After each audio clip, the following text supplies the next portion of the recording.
আসসালামু আলাইকুম। আমি সকল প্রবাসী ভাইদের উদ্দেশ্যে কিছু কথা বলতে চাই। আমি এসেছি প্রবাসী ভাইদের দুঃখ কষ্ট দূর করার জন্য। অনেক প্রবাসী ভাইয়েরা আছে যাদের বউরা দুঃখ কষ্ট দিয়ে টাকা পয়সা নিয়ে অন্যজনের সাথে চলে গেছে বা তাকে ছেড়ে দিয়েছে। সেই প্রবাসী ভাইদের একাকিত্ব দূর করার জন্য আমি তমা এসেছি।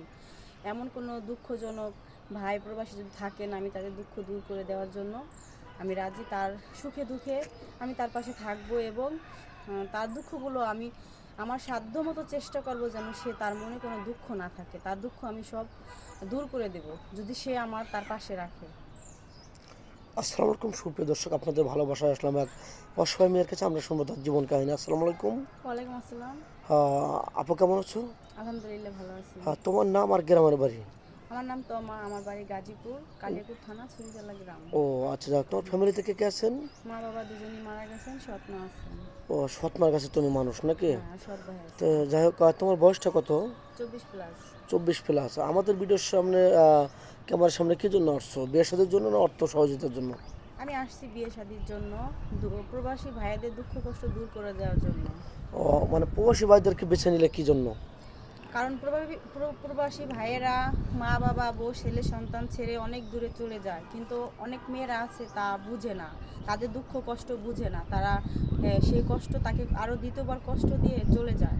সেজন্য আমি প্রবাসী ভাইদেরই ও, কথা তারা বলতেছি। এমনিতে ফ্যামিলি রেখে চলে যায়, অনেক কষ্ট করে না? হ্যাঁ, দ্বিগুণ কষ্ট করে, তারপরেও তার স্ত্রীরা তাদের আরও ডাবল কষ্ট দিয়ে চলে যায়। চলে যায়। তো তুমি চাচ্ছ যে কোনো প্রবাসী বাজুল 5 ওয়াক্ত নামাজ পড়ে, তুমিও নামাজ পড়বে, হেদায়েতে থাকবে, হ্যাঁ, তাকে ভালোবাসবে, তাকে খেয়াল খুশি মতো রাখবে, সে যা চায় তুমি তাই করবে নাকি? হ্যাঁ, তাও যেন সে একটু খুশিতে থাকে, খুশিতে একটু থাকে, হাসিতে থাকে, সে যেন ওই দূর প্রবাসে থেকেও জানি তার কষ্ট না দুঃখ পায়। কষ্ট ভুলে ভুলে সে বাঁচতে পারে নাকি? হ্যাঁ, হ্যাঁ। অনেক সুন্দর কথা বলছো, যে এরকম কথা আমি সচরাচর শুনিনি, খুবই ভালো লাগলো কথা শুনে। আচ্ছা, কোনো প্রবাসী ভাই যদি ওয়াইফ থাকা অবস্থায় বা অসুস্থ ওয়াইফ বা ওয়াইফ মারা গেছে, তার বেবি আছে, এরকম ম্যান হলে তোমার চলবে কিনা, বিয়ের সাথে বসবে কিনা? যদি ওর বউ সম্মতি থাকে তাহলে আমি বলবো। যদি তার কোনো আপত্তি না থাকে নাকি? পরবর্তী যেন কোনো ভেজাল না হয়, ঝামেলা হ্যাঁ, না হ্যাঁ। হয়। তুমি চাচ্ছ না ইতি মানুষ তুমি কোনো একটা ঝামেলায় জড়াও নাকি? জি, জি। তো যাই হোক, কোনো প্রবাসী ভাই যদি দাঁড়িয়ে থাকে, তা তোমার কোনো সম্মতি থাকবে? না, না, না, আমার কোনো সমস্যা নেই। আর কোনো সমস্যা হবে না না, তো? না, না। আবার পরবর্তী বলবে না যে দাঁড়িয়েলা লোকের সাথে বিয়ে বসলাম, এটা কি না, কাজ না, করলাম? কেন দাঁড়িয়ে রাখা ভালো? মুসলমানের ইয়াহি তো দাড়ি। আহ, আমাদের নবী সুন্নত সৌন্দর্য তো দাড়ি। দাঁড়িয়ে নাকি? মুসলমান হ্যাঁ, নবী সৌন্দর্য দাঁড়িয়ে। সুন্নত দাড়ি। ও আচ্ছা, দাড়ি অনেক রাখা সুন্দর ভালো। কথা বলছেন। আচ্ছা, আপনার কোনো ফোন আছে? না, আমার কোনো ফোন নাই।